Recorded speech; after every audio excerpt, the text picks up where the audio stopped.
रिसाली नगर निगम क्षेत्र स्थित मधुरिसा Heights phase 3 में लगभग 60 परिवार विगत 4 सालों से रह रहे हैं।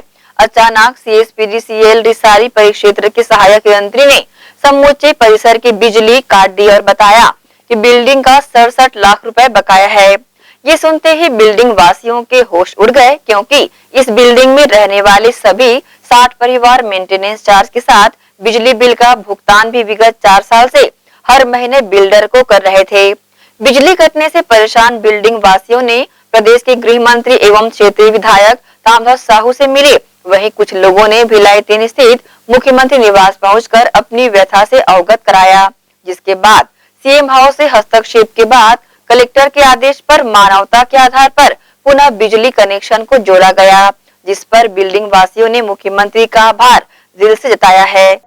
बड़े बड़े बिल्डर अपने प्रोजेक्ट को बनाने के पहले दावे तो कई करते हैं, मानकों पर खरा उतरने पर जमीनी हकीकत कुछ और ही होती है।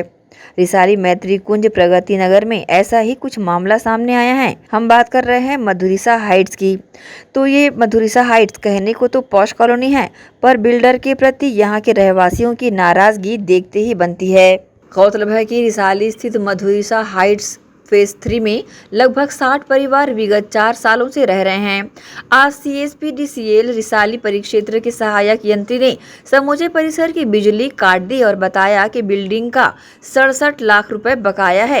ये सुनते ही कॉलोनी वासियों के होश उड़ गए, क्योंकि सभी 60 परिवार मेंटेनेंस चार्ज के साथ बिजली का भी शुल्क बिल्डर को हर माह बकायदा दे रहे थे। बिल्डर ने आनन फानन में बगैर प्रक्रिया पूरी किए मनमानी कर डाली। टेम्परेरी कनेक्शन से ही सभी आवास धारकों को बिजली मुहैया करवा दिया।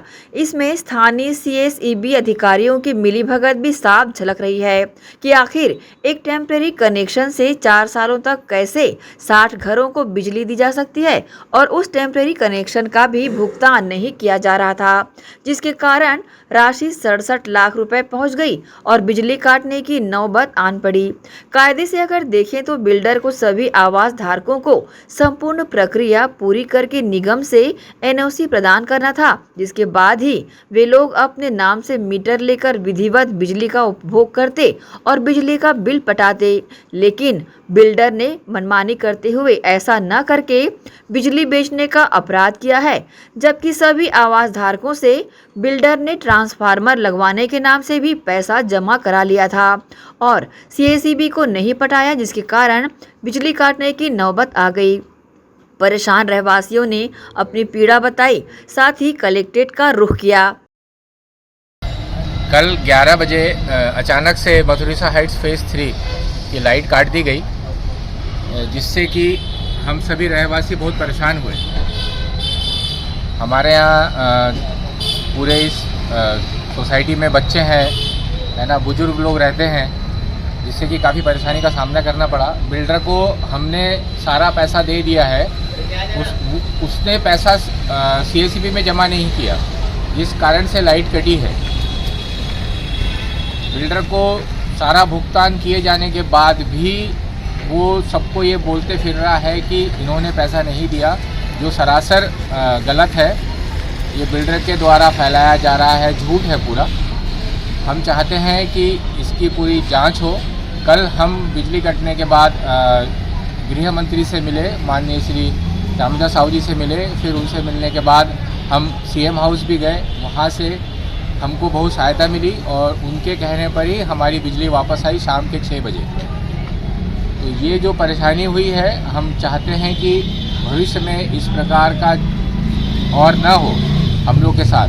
हम लोग इसकी न्याय चाहते हैं कि इसमें कुछ ठोस कदम उठाया जाए। वही कॉलोनी वासी एकजुट हुए और क्षेत्रीय विधायक एवं प्रदेश के गृह मंत्री तामध्वज साहू से मिले, और कुछ लोगों ने भिलाई 3 स्थित मुख्यमंत्री भूपेश बघेल के निवास स्थान जाकर गुहार लगाई और बिल्डर की धोखाधड़ी और वादा खिलाफी के साथ साथ अपनी आपबीती सुनाई।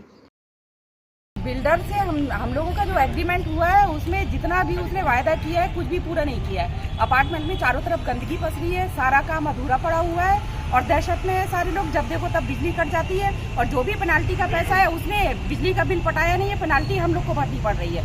और आए दिन बिजली कटने का हम लोग दहशत में हैं। बच्चों के एग्जाम चल रहे हैं, बुजुर्ग लोग जो हैं और जो अलग तरह की समस्याएं बच्चों में है वो मिक्सी न चलने से बच्चों का खाना तक लोगों को नहीं मिल पा रहा है, जो थोड़ा सा परेशानी वाली हालत में है। और कुल मिला के बिजली जो हमारी बेसिक ज़रूरत है उसमें हम पेनाल्टी भरने की स्थिति में नहीं है और हमें बिजली बहाली चाहिए। और आगे ट्रांसफार्मर की 45 लोगों की रसीदें सोसाइटी में जमा हो चुकी हैं और उन्होंने जो ये साबित करती है कि हम ट्रांसफार्मर का पैसा दे चुके हैं, लेकिन उसके बाद भी ना तो ट्रांसफार्मर लगाया गया है और आए दिन बस पैसों की मांग की जाती है और किसी भी ढंग की जो एग्रीमेंट के मुताबिक जो भी चीज़ें हैं पूरी करना चाहिए बिल्डर को, खुद भी पूरा। राज्य के मुखिया के हस्तक्षेप के बाद शाम को मानवीय आधार पर संवेदनशीलता का परिचय देते हुए कलेक्टर के आदेश पर पुनः बिजली जोड़ दी गई और बिल्डर द्वारा की गई धोखाधड़ी और वादा खिलाफी के खिलाफ आक्रोशित कॉलोनी वासियों ने अपराध दर्ज करने का फैसला लिया है और साथ ही कार्रवाई की भी मांग की है।